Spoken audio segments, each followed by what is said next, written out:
Bienvenidos a una nueva inmersión profunda. Buenísimo. Hoy nos adentramos en la teoría de la dependencia, Un tema apasionante. una teoría clave para entender la historia económica de Latinoamérica. Y sobre todo su relación con el sistema global, Exacto. particularmente con Estados Unidos. En esta inmersión vamos a bucear en varias fuentes que nos plantean preguntas realmente intrigantes. Interesante. Por ejemplo, nos preguntan si la forma dominante de capital ha cambiado desde la época de Lenin. Claro, desde los clásicos del marxismo. Exactamente. Un tema muy debatido. También nos preguntan cómo impacta la innovación tecnológica en la dinámica de dependencia. En un mundo cada vez más digitalizado. Claro. Y la pregunta central. A ver. ¿Existe un camino para que Latinoamérica rompa con el ciclo de dependencia?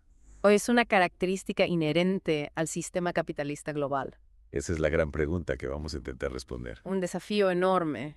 Para empezar a abordar estas preguntas, podemos recurrir al análisis del imperialismo-dependencia.pdf. Sí, un texto clave para entender el contexto histórico, Ahí se describe la expansión de las multinacionales. principalmente norteamericanas. En Latinoamérica, a finales de los años 50, Un periodo de grandes cambios. se habla de una nueva forma de dependencia. Interesante. ¿En qué sentido? Bueno, si bien ya controlaban la producción de materias primas. Ajá, ¿el sector primario? Exacto. Estas multinacionales ampliaron sus operaciones al sector manufacturero. Ya veo buscando ganancias directas en los mercados internos de la región, Claro, ya no solo se contentaban con extraer recursos, sino que buscaban controlar toda la cadena de valor. Exacto. Y este proceso evolucionó en los años 90 con la globalización. Claro, un punto de inflexión. Se pasó de una acumulación multinacional a una transnacional. ¿Qué significa eso? Bueno, el capital, la producción, incluso la fuerza laboral, Ajá. se empezaron a organizar en flujos que trascienden las fronteras. Y entiendo una especie de desterritorialización del capital. Exactamente. Si Ajá. antes el capital saltaba barreras. Ahora las atraviesa sin trabas. Correcto, y esto se intensificó con la liberalización del comercio, los movimientos de capital, la reducción de aranceles. Un escenario propicio para la expansión del capital transnacional. Totalmente. Y este nuevo escenario, con la mano de obra barata en países como China e India, Claro. se convirtió en un imán para las corporaciones globales. Que buscaban maximizar sus ganancias. Un verdadero cambio de juego para la economía mundial. Sin duda. Pero este nuevo orden mundial también tuvo sus detractores. ¿A qué te referís? Bueno, el texto menciona la llegada de Donald Trump a la presidencia de Estados Unidos. Así, un giro inesperado. Trump comenzó a cuestionar el libre comercio. Con sus políticas proteccionistas, Exacto, buscaba frenar la globalización. que él considera perjudicial para los trabajadores estadounidenses. Claro, fue un giro en el tablero geopolítico. Inesperado pero significativo. Y como si fuera poco, la pandemia del COVID-19 Ah, sí. Un evento disruptivo. reconfiguró por completo el panorama. La pandemia aceleró la necesidad de reestructurar los regímenes productivos. Replantear el rol del Estado. Priorizar la inversión en ciencia y tecnología, Se abrió una ventana para la reindustrialización, no solo en los centros capitalistas. sino también en América Latina. Una oportunidad para repensar el modelo de desarrollo. Y hablando de América Latina, el texto destaca el auge de líderes como Lula en Brasil, Chávez en Venezuela o Kirchner en Argentina Líderes que cuestionaron el neoliberalismo, y la hegemonía estadounidense en la región. un periodo de efervescencia política. Lo que me llama la atención es que a pesar de un periodo de bonanza económica, Ajá. no lograron construir un proyecto alternativo al neoliberalismo. Es cierto. Esa es una de las grandes contradicciones. Y lo más sorprendente, A ver, no priorizaron la integración latinoamericana, una herramienta clave para enfrentar la globalización transnacional. una oportunidad perdida quizás. Tal vez El texto también analiza el rol de la CEPAL. la Comisión Económica para América Latina y el Caribe. Exactamente. Un actor clave en el debate sobre el desarrollo. Se destacan sus propuestas para el desarrollo de la región. ¿Cuáles son las más relevantes? Bueno, si bien reconocen la importancia del capital extranjero, ¿Mm? plantean requisitos que parecen estar fuera de la lógica del capitalismo global. Interesante, por ejemplo. Por ejemplo, la idea de que el capital extranjero debe tener un carácter transitorio, Ajá. solo para financiar las primeras etapas del desarrollo. Y luego prescindir de él. Exactamente. Una idea que suena un tanto utópica en el contexto actual. Volviendo al tema central, me pregunto cómo ha evolucionado la teoría de la dependencia en las últimas décadas. Bueno, el texto de Orlando Caputo. En su homenaje a figuras clave de la teoría de la dependencia, Ajá. menciona cómo esta teoría fue prácticamente silenciada durante el auge del neoliberalismo, Claro, relegada en las universidades. reemplazada por el pensamiento único de libre mercado. una época de hegemonía neoliberal. La teoría de la dependencia sufrió el mismo destino que muchas otras corrientes críticas al sistema. Sin duda. Pero Caputo también resalta cómo a partir del 2000 Con eventos como la crisis del 2008, el cambio climático, la pandemia, Exacto, resurge el pensamiento crítico. y con él la teoría de la dependencia vuelve a tomar fuerza La gente empieza a cuestionar el modelo capitalista. y a buscar explicaciones alternativas para las desigualdades globales. Un resurgimiento que nos invita a repensar el modelo de desarrollo, No solo en América Latina, sino a nivel mundial. un desafío para el siglo XXI. Y si hablamos de autores que desafiaron las narrativas tradicionales, no podemos dejar de lado a Rosa Luxemburgo. Claro, una figura clave en el pensamiento crítico. El libro retoma su crítica al esquema de reproducción ampliada de Marx, Ajá. donde cuestiona cómo se realiza la plusvalía acumulada por los capitalistas en un sistema cerrado. Es cierto, recuerdo haber leído sobre eso. Luxemburgo argumentaba que para que la acumulación de capital sea viable, se necesita un mercado exterior, no capitalista. Exacto, un lugar donde colocar la plusvalía que no se puede absorber internamente. O sea que el capitalismo necesita expandirse constantemente a nuevas zonas. Para seguir funcionando, Y esto lo vemos reflejado a lo largo de la historia, ¿no? sin duda. La penetración del capital en África y Asia, por ejemplo. Claro, donde se destruyeron las formas de producción tradicionales y se impuso un modelo basado en la extracción de recursos y la explotación de la mano de obra.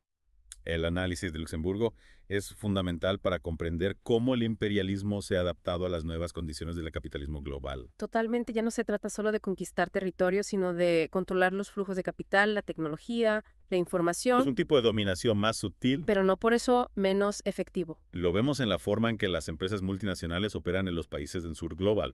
A través de la inversión extranjera directa, los tratados de libre comercio, la influencia en las políticas gubernamentales Una red invisible que perpetúa la dependencia. y limita las posibilidades de desarrollo autónomo. Y la teoría de la dependencia nos da las herramientas para desenmascarar estas dinámicas de poder. El libro también menciona la polémica entre Lenin y los populistas rusos sobre la cuestión del mercado exterior. Sí, una polémica que ilustra muy bien los debates de la época. Me parece un punto interesante para entender mejor la teoría de la realización de la plusvalía. Los populistas rusos como Nikolai Danielson Ajá. sostenían que el capitalismo ruso no podía desarrollarse porque carecía de un mercado exterior donde realizar la plusvalía Ya veo, creían que la economía rusa era demasiado pequeña. y que los campesinos no tenían suficiente poder adquisitivo. Pensaban que el capitalismo ruso estaba destinado al fracaso. En cierto modo, sí. ¿Y cuál era la postura de Lenin? Lenin no estaba de acuerdo. ¿Qué argumentaba? Argumentaba que el problema de la realización de la plusvalía no se limitaba al mercado interno, sino que se extendía a la economía mundial. Interesante. Creía que el capitalismo ruso podía encontrar mercados en otros países y obtener beneficios en el mercado mundial. O sea que para Lenin el capitalismo ruso podía integrarse a la dinámica global del sistema. Exacto. Y criticaba a los populistas por no comprender esa dinámica global del capitalismo. También criticaba su idealización del campesinado ruso. ¿En qué sentido? Argumentaba que no eran una clase revolucionaria. Sino que estaban atrapados en una lógica de producción precapitalista. Para Lenin, la clase obrera industrial era la verdadera fuerza de cambio. Correcto. Esta polémica con los populistas nos muestra la importancia de comprender la dinámica global del capitalismo. Y la necesidad de un análisis materialista de las clases sociales. Dos elementos clave para entender la teoría de la dependencia. Sin duda. Hablando de elementos clave, el libro también retoma el análisis de los esquemas de reproducción de Marx, Un tema complejo pero fundamental. que siempre me parecieron bastante complejos. ¿Te gustaría que los repasemos? Sí, me encantaría entenderlos mejor. Bueno, los esquemas de reproducción de Marx son modelos que representan la interdependencia entre los diferentes sectores de la economía capitalista. Nos ayudan a entender cómo se relacionan la producción de bienes de consumo, la producción de medios de producción y la acumulación de capital. Y a través de estos esquemas, Marx buscaba demostrar que el capitalismo es un sistema inherentemente inestable, ¿verdad? Exacto. Marx señalaba que el capitalismo se basa en la contradicción entre la producción social y la apropiación privada. Es decir, Los trabajadores producen la riqueza, pero son los capitalistas quienes se quedan con la mayor parte. y esta contradicción genera desigualdad y conflicto social. Precisamente. Y también lleva a la sobreproducción, ¿no? Sí, una de las causas principales de las crisis capitalistas. ¿Cómo se produce la sobreproducción? Bueno, los capitalistas en su afán por obtener mayores ganancias producen más de lo que el mercado puede absorber.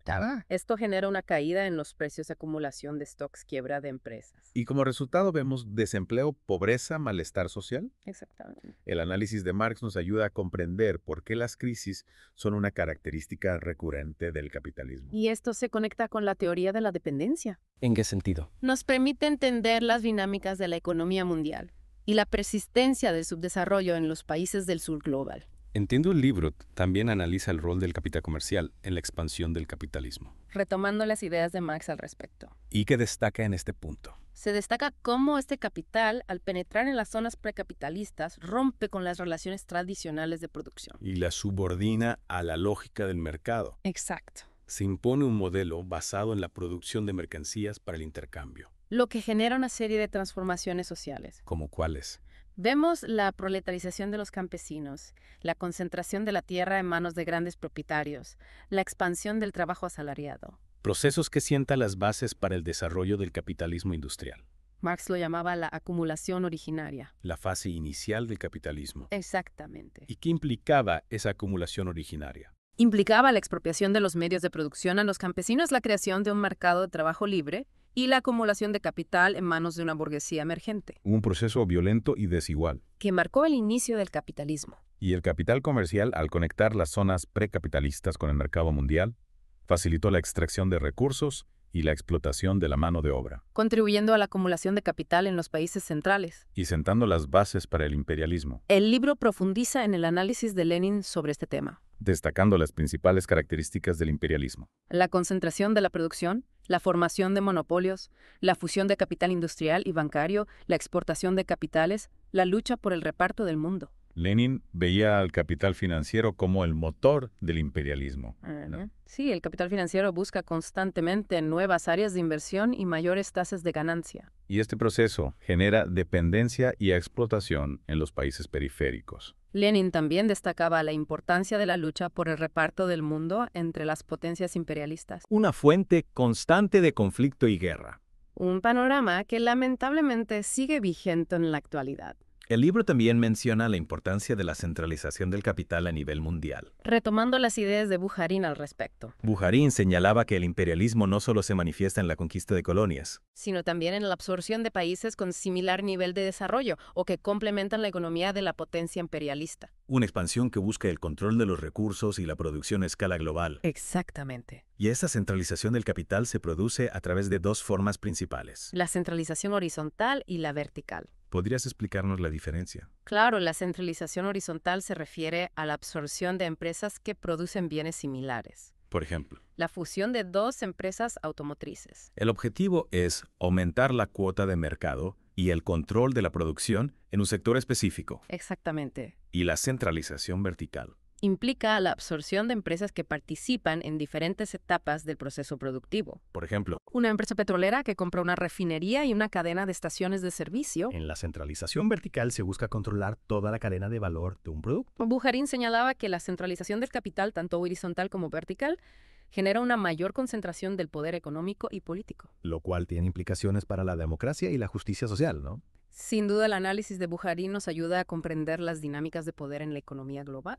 Y los desafíos que enfrentan los movimientos sociales que buscan un modelo de desarrollo más justo y equitativo. Exactamente. Sí, el imperialismo no se limita solo a lo económico y a lo político, sino que también se extiende al ámbito cultural. Interesante. Busca imponer sus valores, sus ideas, su forma de vida a los países periféricos. Es como una colonización cultural, ¿no? Exacto. Donde se busca homogeneizar los gustos y aspiraciones a través de los medios de comunicación, la educación, la Modelleichmann, la industria de entretenimiento.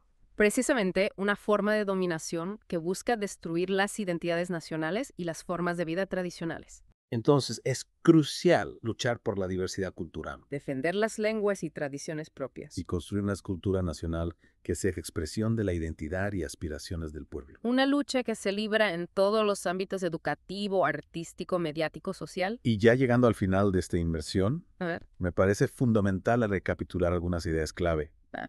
La teoría de la dependencia nos ha mostrado cómo el subdesarrollo no es un estado natural, Ajá. sino una consecuencia directa del sistema capitalista global. Exacto. Hemos visto cómo la expansión del capital, la concentración del poder económico, la exportación de capitales, el control de la tecnología, generan una dinámica de dependencia que perpetúa la desigualdad entre los países. Y me parece interesante cómo, a pesar de las críticas, Sí.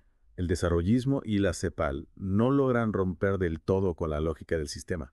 Es cierto sus propuestas, aunque buscan un mayor desarrollo industrial y una integración regional. No cuestionan en profundidad las estructuras de poder que sustentan el sistema capitalista global. Entonces, ¿qué opciones quedan para los países de América Latina? Buena pregunta. ¿Hay alguna salida a este laberinto de la dependencia? El libro nos invita a pensar en alternativas como la reindustrialización sobre bases nacionales, la intervención activa del Estado en la economía y una integración regional más profunda. ¿Más profunda en qué sentido?